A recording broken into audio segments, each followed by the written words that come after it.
All right, good evening, everybody. Let me go ahead and put my graphics back up here if I can figure out how to do so. Okay, never mind. Our friends are going to help us out here behind the scenes to put those up. But happy Saturday, everybody.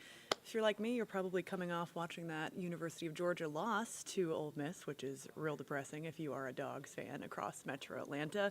Probably knocks our chances of getting into the SEC championship, but never say never, right? There's still a couple big games left in the season. We got Tennessee next week at home. Then we have Georgia Tech at the end of the season. That'll be our last home game after Thanksgiving. And if you're a Georgia Tech fan, good news for you today. They took down Miami, ruined their undefeated season. So at least Georgia Tech fans having a better Saturday than Georgia fans. There's a lot of good college football on this weekend. So if you're watching us now instead, we appreciate that. And we will take you through some of today's big headlines across Metro Atlanta. Let's see. There we go. All right, so what you're looking at here is, well, you see it, a car crashing through a restaurant in Stone Mountain. This happened a couple hours ago. This is an Italian restaurant. Let me get the name of it pulled up here correctly. It's called Fresca on Rockbridge Road. That's in the Stone Mountain area. So from what we've been able to gather, though, this was an accident, not intentional. Appears that the driver accidentally hit the wrong pedal, hit the gas instead of the brakes, sent them flying through the front of the restaurant there. So we do have a reporter. Our Blake Devine is out there this evening speaking with the restaurant owner about the damage, about the chaos, about what happened. Thankfully, it appears that nobody inside the restaurant was hurt or the driver. Possibly some cuts and scrapes there, but working to get that information is our Blake Devine out there in Stone Mountain tonight. Take you through a couple more pictures here of that crash as well. Yeah. There you can see the skid marks from where it just went flying in through that front window. Literally the tire marks there going through the middle of that restaurant, which is something you probably never imagined you would see if you are the owner of that restaurant. There's the front window where that car came plowing through, and then we have one more picture in here somewhere. Here it is. Ugh, there's that white vehicle just plopped down there in the middle of that restaurant. It will be interesting to see if there's any charges or anything associated with this case, but of course it does appear to have been an accident. So across Metro Atlanta, there's also been a slew of shootings in the last 24 hours. This one is a photo of a park in Brookhaven. Our Bridget Spencer is out there this evening. This is Blackburn Park. Police telling us there that a young adult male was shot and killed around 5:30 this evening. This person has not been formally identified, but they are still looking for a suspect. Or excuse me, police have not said if they're still looking for a suspect. We have very few details on this case. Bridget Spencer is out there trying to speak with police and neighbors in the area to see what else we can learn about this. But again, we just know that a young adult male was shot and killed at this public park. So definitely a lot of questions surrounding that shooting there this evening. Now, this video you're looking at is from Northwest Atlanta. There were two men shot and killed this morning. This happened at a home on Bolton Road. That is about a block away from Collier Park, but it happened inside of a home. Atlanta police telling us that someone had been invited in, there was some sort of altercation, and a gunman shot and killed two men inside that home. Police say that that person is in custody, but at this point they have not released anybody's name, the victim or the suspects, or the motive that may have led up to this shooting. So again, working to get that information from Atlanta police as well this evening. All right, taking you to some slightly happier news tonight. Jimmy Carter nominated for his 10th Grammy. Something probably not many presidents have been nominated for. The Recording Academy also telling us that he is the oldest person at 100 years old to ever be nominated in this category, which is for Best Album in Audiobook, Narration, and Storytelling, for something called The Last Sunday in Plains, a centennial celebration, which is a collection of his Sunday school lessons at Maranatha Baptist Church in Plains, Georgia. So, of course, we know that Jimmy Carter turned 100 last month in October, longest living president. We wish him well as he continues on here into year 100. Maybe we'll make it to year 101. Alrighty, with that, we are going to take it over to weather with Cutter Martin. Let me get the beautiful skyline queued up here this evening. Oh, maybe not. Here we go. Forgive me. I'm I'm new to this desk, but I'm trying to pivot and add all of these different graphics and such. So I'm going to let Cutter take over because he's going to do a much better job No, than me. please. You're doing great. And I have the easy day. Weather really pretty chill. Literally, it's getting a little cooler out there. I know. I went to get my jacket out of the car, and I was like, now it actually feels like fall. It feels Yeah. like football weather. If only we could do this a little bit more going into the. This is. We need a third mic here. Ellie, Yeah. digital producer, say it a little louder for the folks streaming. What is fall weather mean to you? Like Anything- 60s. Yeah, like 60. Why? That's literally the average. Anything that's Yes. just like not humid. It's like 60s is and good. 40s. That's literally our average. Ellie, where'd you grow up? Well, here that's Oh, that's well, the that's important. Let me I turn grew the up mic here. for the people that aren't streaming. Ellie, specifically, what part of this union did you grow up in? I grew up in Chicago, Illinois, in and around the city. So my distinctions for what is and isn't cold are probably a little bit different from people who grew up here or have lived here for long enough. Listen, if I'm walking outside and I'm not sweating, that's like the bare minimum. Well, that we I have an need for fall Atlantan, we have a weather. Houstonian, we have a Chicagoan, and we all have different perceptions. But finally, we're back to cooler weather. Again, gorgeous shot outside right now. That's Midtown and downtown Atlanta in the distance. This shot is actually up from the north side, Sandy Springs, Georgia 400 at I-285. So good visibility for the moment. However, we do have some lower clouds.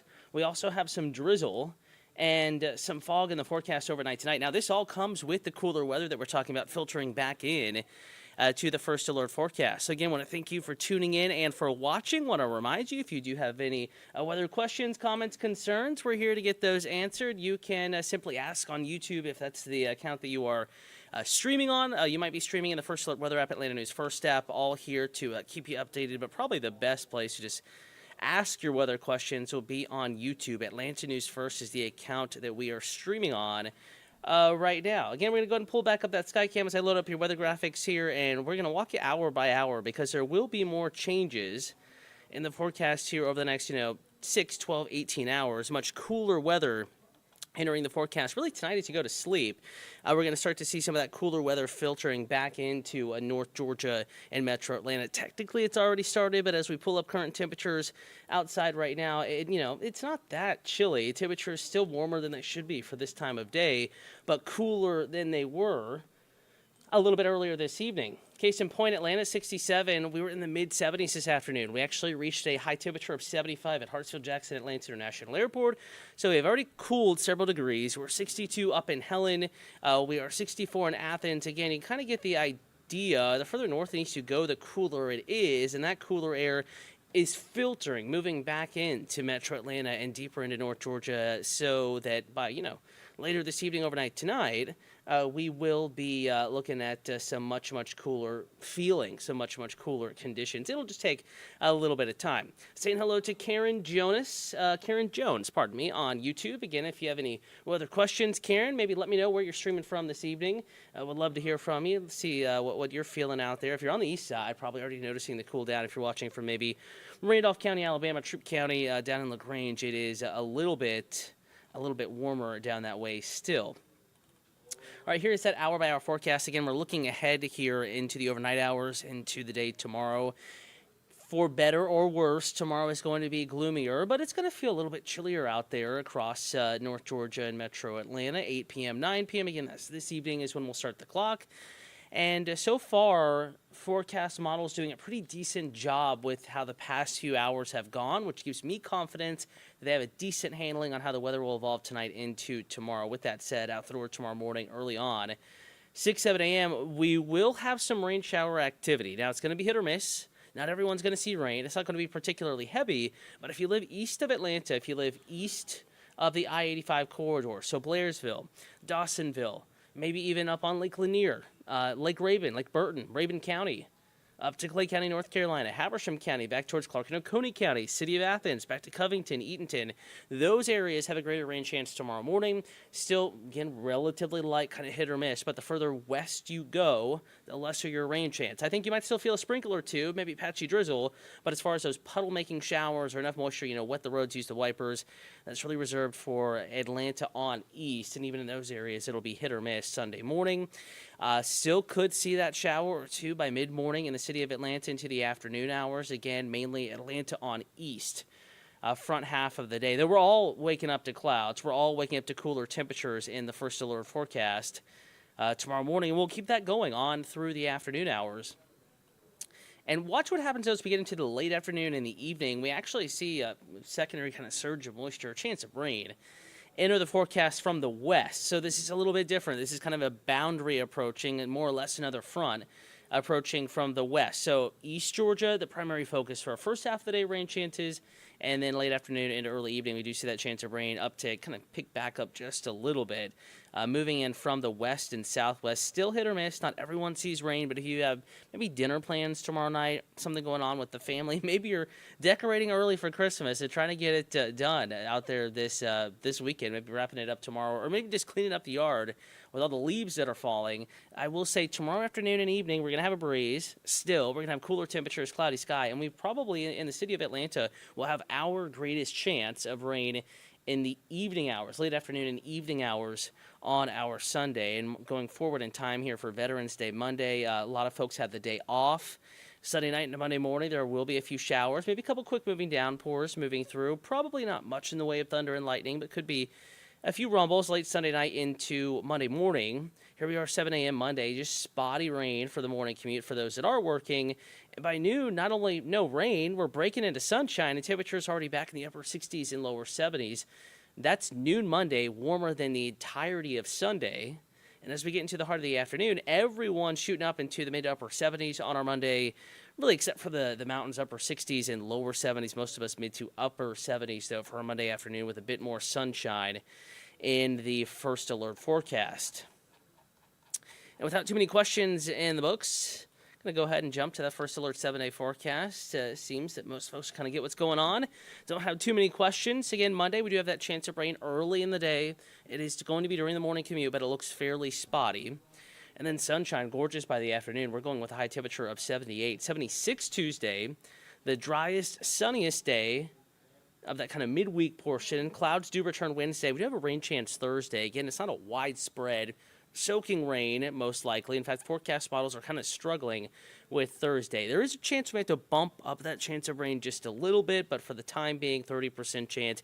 We'll keep an eye on it. If you have outdoor, extended outdoor plans, maybe going to a party outside on Thursday, worthy of some attention, but right now not a first alert weather day, and it is certainly possible most miss out on the rain. But if models do continue to trend wetter, we'll probably bump up that rain chance. Friday, Saturday, stunning weather. High temperatures back in the upper 60s, lower 70s, lots of sunshine, cooler mornings, upper 40s and lower 50s. Wednesday morning, Thursday morning, Friday morning, Saturday morning. That is closer to normal for the city of Atlanta getting into the second, almost third weeks of November. Again, I want to thank you for tuning in and for watching. I'm going to be joining Chelsea Bamford tonight at 10. You can stream the newscast anywhere you're streaming, Atlanta News First Plus right now. And then we're back on WANF, Atlanta News First, at 11 p.m. with your late evening news. Again, don't anticipate too many changes to the forecast, but probably by then, a handful of degrees cooler than now. Some of those clouds kind of popping up and then lowering, kind of starting to get that gloomy look on some of our sky cams, probably by 11 p.m. and possibly, more likely after the switch of the day and past the midnight hour. But do want to remind you, you can always get a check of the forecast in the First Alert Weather app. In fact, I'm going to record a video update, put it in the First Alert Weather app here momentarily. Full forecast out to 10 days. Also in the free and easy to download First Alert Weather app, AtlantaNewsFirst.com is also another good resource for you. Another live look outside. For the time being, good visibility. You can see Buckhead in the foreground, Midtown, downtown, the Pencil Building there in the distance. But gloomier conditions, drizzly weather. Lower visibility in the forecast late tonight into tomorrow. Tomorrow's a great day. So if you do some of the indoor holiday decorating, I know it's early, maybe throw on a classic movie. But if you do have outdoor plans, not the worst day, but it will be a little bit more damp, more gloomy, and cooler than it was today.